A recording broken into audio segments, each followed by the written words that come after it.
Salut à tous et à toutes, ici Skao74 et nous voici dans une vidéo pour vous parler de creepypasta. Je suis en plein dedans. Et je voulais raconter une creepypasta, je ne savais pas laquelle la raconter. Et comme par hasard, j'ai pris la plus longue qui puisse exister sur Terre. Ben Drowned. Ben noyé.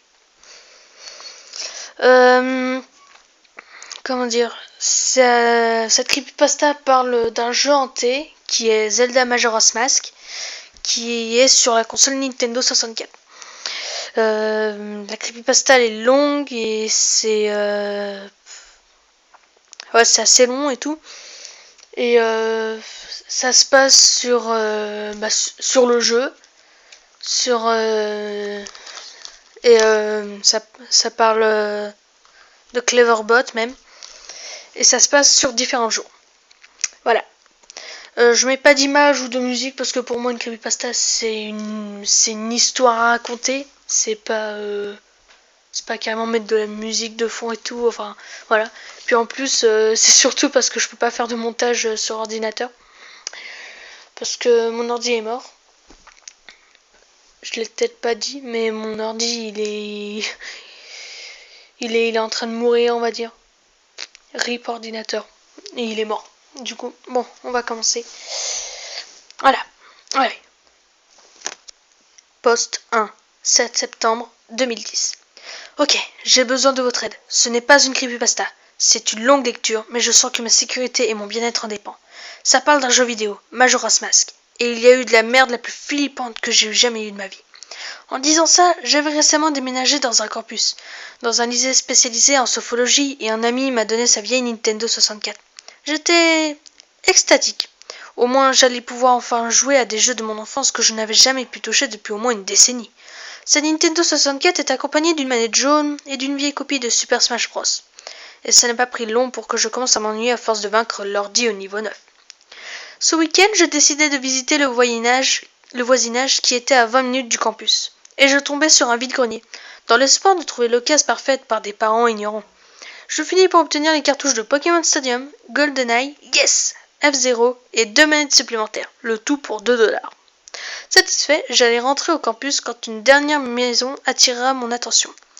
Je ne sais toujours pas pourquoi encore aujourd'hui, il n'y avait pas de voiture, il n'y avait qu'une table avec quelques trucs au hasard, mais quelque chose m'a attiré. Je fais confiance à mes tripes dans ces cas-là, alors je suis descendu de voiture et m'approchai de l'homme du stand. C'était un vieil homme dont l'apparence était, à défaut d'un meilleur mot, déplaisante. C'était bizarre. Si vous me demandez pourquoi c'est déplaisant, je ne pouvais pas mettre le doigt sur le détail qui choquait. Il y avait juste quelque chose qui me mettait en alerte. Je ne peux m'expliquer. Tout ce que je peux dire, c'est que si ce n'était pas le milieu de l'après-midi et qu'il n'y avait personne autour du secteur, je n'aurais jamais approché ce type. Il fit un sourire et me demanda ce que je cherchais, et j'ai immédiatement remarqué qu'il devait être aveugle d'un œil. Son œil droit très clair le laissait deviner. Je me forçai à regarder son autre œil, essayant de ne pas être offensant, et lui demanda s'il avait des vieux jeux vidéo. J'étais déjà en train de me demander comment m'excuser poliment quand il me répondrait qu'il ne savait pas ce qu'était un jeu vidéo. Mais à ma grande surprise, il me dit qu'il en avait une dans une boîte. Il me dit qu'il reviendrait dans 5 secondes et retourne à son garage. Alors que je le voyais s'éloigner, je jetai malgré moi un œil sur son étalage, appuyé dessus. Des peintures particulières. Des dessins ressemblant aux taches d'encre que les psychiatres utilisent. Curieux, je jetai un œil plus approfondi dessus. C'était évidemment qu'aucun autre client ne s'intéressait au vide-grenier du gars, ce n'était pas esthétiquement plaisant. En arrivant à la dernière, cela me rappela le jeu Majora's Mask, la même forme de cœur avec les épines sortant de partout. Enfin, j'ai eu cette pensée parce que je désirais trouver secrètement ce jeu. Je pense, et mon cerveau a projeté ça à la fraude dans la tache d'encre. Mais après les événements qui ont suivi, je n'en suis pas trop sûr. J'aurais dû en parler à l'homme, j'aurais vraiment dû. Après avoir regardé la tache style Majora, je levai les yeux et vis que l'homme était déjà revenu, les bras croisés, souriant aux lèvres.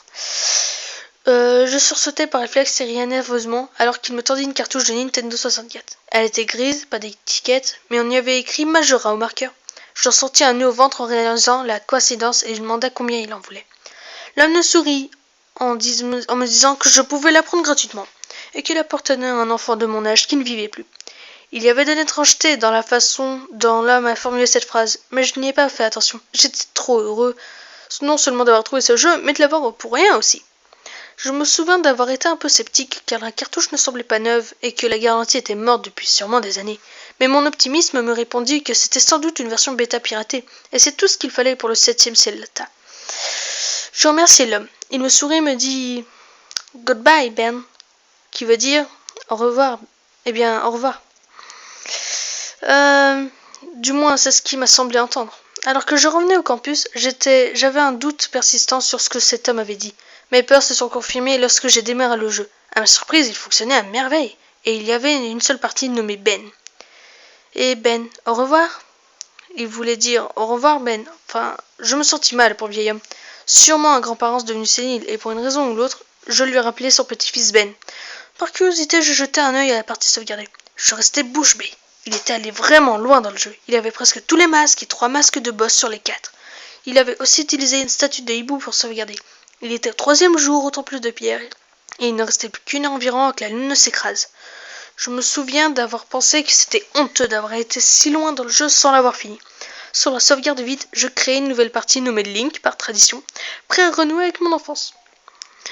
Pour une cartouche qui paraissait délabrée, j'étais impressionné par la façon dont elle tournait. Parfaite, comme une copie originale, sans compter les quelques bugs mineurs. Des textures pas à leur place, des flashs ou des scènes à intervalles bizarres, mais rien de sérieux. Cependant, la seule chose qui m'énervait était que les PNJ m'appelaient Link, mais parfois, par moments, ils m'appelaient aussi Ben. J'imaginais que c'était un bug, le genre qui mélange les données entre les deux sauvegardes. Cela me poussa un peu plus tard, après avoir vaincu le temple des marécages, à regrettablement revenir au choix des sauvegardes et à effacer celle de Ben. Je prévoyais garder le fichier par respect pour le présent utilisateur. Et puis, c'est pas comme s'il m'en fallait deux, dans l'espoir de résoudre le problème. Ça a plus ou moins marché. Les PNJ ne m'appelant plus à la place de mon nom dans les dialogues, il n'y avait qu'un espace vide. Mon fichier s'appelait toujours Link pourtant. Frustré, je laissais tomber. J'avais des devoirs à faire de toute manière. Je rejouai l'année dernière et attrapai le monocle de la vérité et sur le chemin pour le temple des neiges. Maintenant, les joueurs les plus hardcore de Majora's Mask connaissent sans doute le glitch du 4e jour. Quand l'horloge s'apprête à aller sur minuit pile au dernier jour, parlez à l'astronome et regardez le petit télescope. Si vous avez réussi, le compte à rebours disparaît et vous avez une nouvelle journée pour venir ce que vous voulez. J'avais décidé de tester ce glitch pour finir le temple des neiges. Je réussis apparemment au premier essai et le compte à rebours disparut. Mais lorsque j'appuyais B pour sortir du télescope, au lieu de reparler à l'astronome, je me trouvais dans la salle du combat contre Majora à la fin du jeu, regardant Skull Kid flottant au-dessus. Aucun son, juste lui, flottant en l'air devant moi, et la musique qui était celle d'habitude, aussi flippante par contre.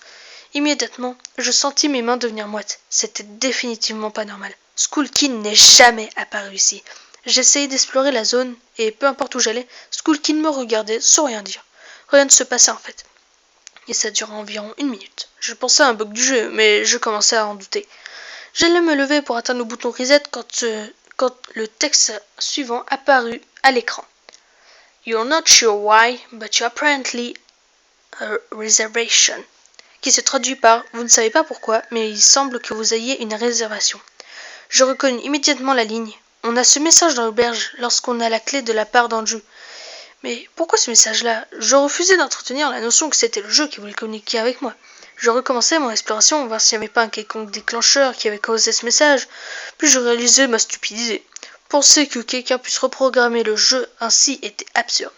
Puis 15 secondes plus tard, un autre message apparut à l'écran. Et c'était aussi une phrase qui préexistait dans le jeu.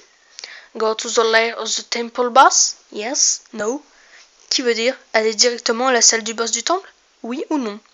Je ne fis rien un moment, réfléchissant à quelle décision prendre et comment le jeu réagirait.